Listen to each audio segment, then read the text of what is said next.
Thank you for joining us for the Virtually Awful Concours de Le Mans. We're trying to, we ruin real car shows. Now we're trying to ruin virtual car shows, and we're doing a pretty good job. We have a lot of help doing this from the fine folks at Haggerty, Classic Motorsports Magazine, eBay Motors, and Griot's Garage. And we also have help from our panel of star-studded panel of judges, not the least of which being our chief judge, Tim Suddard from Classic Motorsports Magazine. How are you doing today, Tim? I'm doing great, and this has been a lot of fun. I own an Edsel. I've built a lot of these crazy cars and oddballs, and my wife says, why don't you stop screwing around with this weird stuff and build something that'll make us some money? No, that's probably not going to happen. So speaking of ruining real car shows, one of the real car shows that we take down just a notch is the Amelia Island Concours. We have a Concours de Le Mans, Florida, that happens the day before the Amelia Island Concours. And here for vengeance is the head poobah at the Amelia Island Concours, the founder, Bill Warner. How are you doing today, Bill? I'm vertical and above room temperature. Hey, that's better than some of the cars we're going to look at today, so you're doing well. Yeah. Speaking of barely above room temperature, we also have an esteemed driver with us. I think he's driven just about every kind of race car known to mankind. Formula One, Le Mans, Formula 5000, F5000. Do you drive those as well? You won the championship. Sports car? Well, yeah, that's, yeah.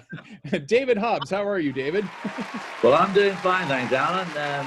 I've moved away from Florida up into Wisconsin, staying at our house here in Elkhart Lake, which happens to be very convenient for the racetrack, Road America, which of course is coming weekend.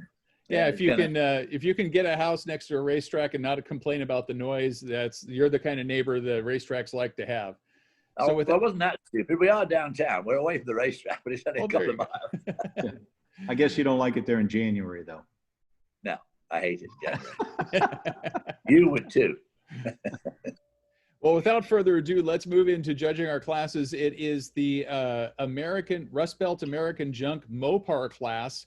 And boy, there are some doozies. So let's take a peek. Let's see what we have going on here. Now, to lead us off, we have a Chrysler LeBaron that was bought for $300 and then covered in about $400 worth of stickers. Why do people overpay for these cars? Yeah, they were robbed. He actually paid for that car, huh? Yes, he did. And I think the stickers may be the only thing holding it all together.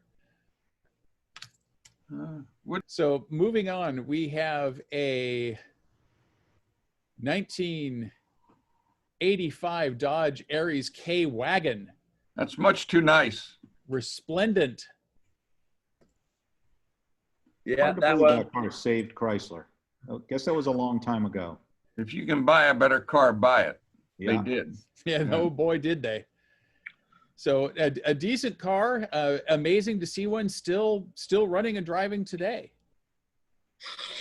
Amazing to see one still running and driving 6 months after it was made, but I mean, yeah.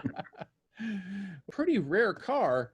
This is an Electra 007.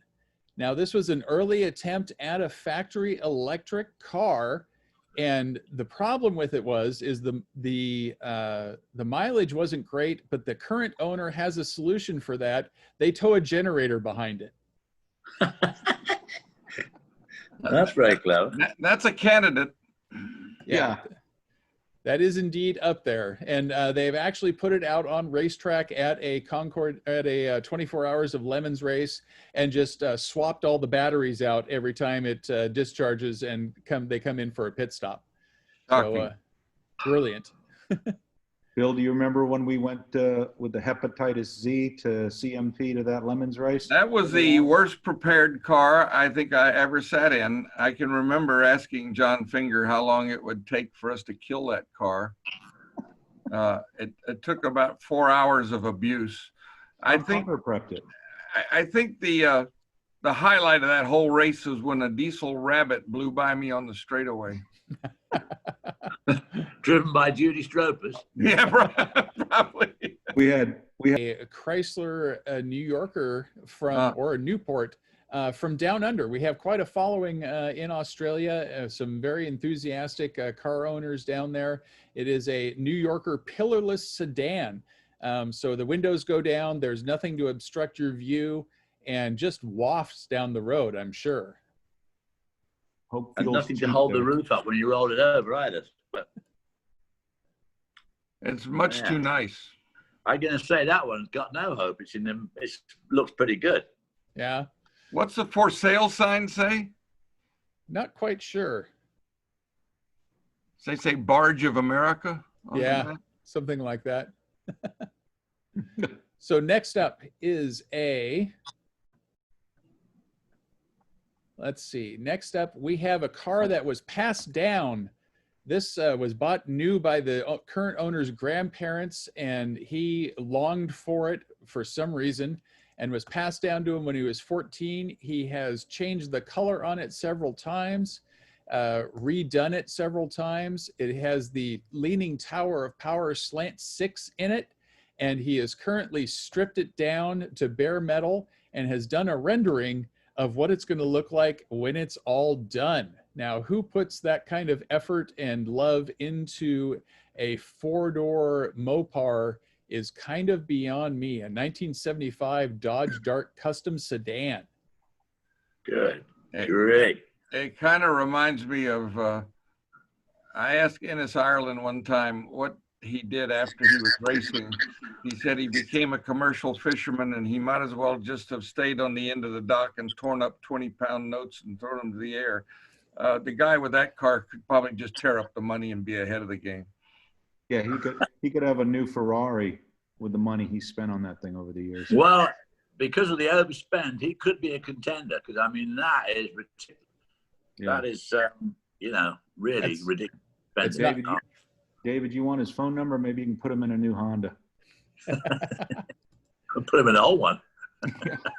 Okay, moving on. Probably better We have a Jeep Wagoneer that has been used as a wedding coach because that's the true test of any marriage. If you can pick up your bride in this Jeep Wagoneer, there's probably not much else that's going to shake that marital bond. Yeah, that's when you know you're marrying the right guy, when he shows up to pick you up in that. Although I picked my wife up in a Ranchero. I think I'll refrain from comment. Next up is a Dodge Dart, resplendent in red and convertible. Now, can you imagine the styling department when they got done penning this? They put down their pens, they put down the tools that they worked on the clay model and said, "Yep, we nailed it. Look at He ain't this." gonna ever get any better than this. The front end was inspired by a Schick shaver, I think. Yes. Yeah. That- Bill, you need a class of these cars. I've been trying to think of something funny about that front end. Yeah, it looks like one of those. It looks like a Halloween, job, doesn't it? With a great big gob like that. Indeed. So for your consideration, we have the sticker-covered Chrysler. We have the Aries K car wagon, the 007 Electra towing a generator that is also a race car, the Australian Chrysler pillarless sedan, the Dodge Dart that has seen several incarnations, and the Wagoneer and the Dart convertible. A consensus on which is the most Mopar lemony car of that group. The 007 electric car. It's shockingly different than anything else. That's That's fair. pretty- That's fair. Pretty funny. What do you think, David? Well, I rather fancied that one myself. I was going to bring that one up. I think that's pretty cool and ingenious. At least having the electric motor, even though it only lasts for a little while, towing the generator behind you makes sure that it will go a lot further than most Mopar products. So I'd give that one a very good points. You realize this guy's going to be all over the internet saying David Hobbs loves my car. Indeed. Well, I think that's a very defensible pick. And, you know, that's always the key at a concours is do the award winners, is it defensible? Can you put forth something that says, yeah, this should have won over that car? And boy, I don't think there's any argument that the 007 Electra stands out even in this terrible field. You had some cars that were relatively benign, and you know, like the Australian Chrysler, or even this little wagon, the K-car wagon. Terrible cars when they were new, but not nearly terrible enough to be nominated for the exalted position of the worst of the worst. Not The sticker car was pretty bad good. cars, not good cars. Well, The I think sticker car was quite good, but he spoilt that by going to strip it all off and start again. So I still think the race car, the electric race car, is going to be the #1 choice because everything else is pretty good. That Australian car, shit, I mean, you could almost go shopping in that today. indeed you could. You and 12 of your closest friends could go shopping in that today. Yeah, and a couple of dead bodies in the trunk too. Indeed. Well, I think Well, you've got big enough for 4 or 5 dead bodies. The wagon could get the Lee Iacocca Award for if you can find a better car, buy it, and you did. Indeed. Well, I think we have consensus that the 007 Electra is the most terrible Mopar presented in the Virtually Awful Concours des Le Mans. So big round of applause for the owner and condolences for owning that horrible car. But for that win, he or she gets a $300 eBay gift card and some car care products from our friends at Griot's Garage.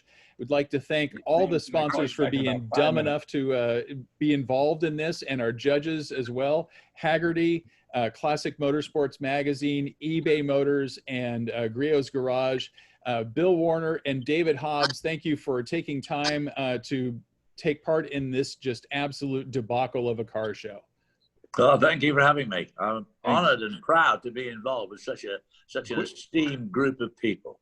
Quit lying to us. Indeed. Thank you very much, gentlemen, for participating, and we will move on to the next class.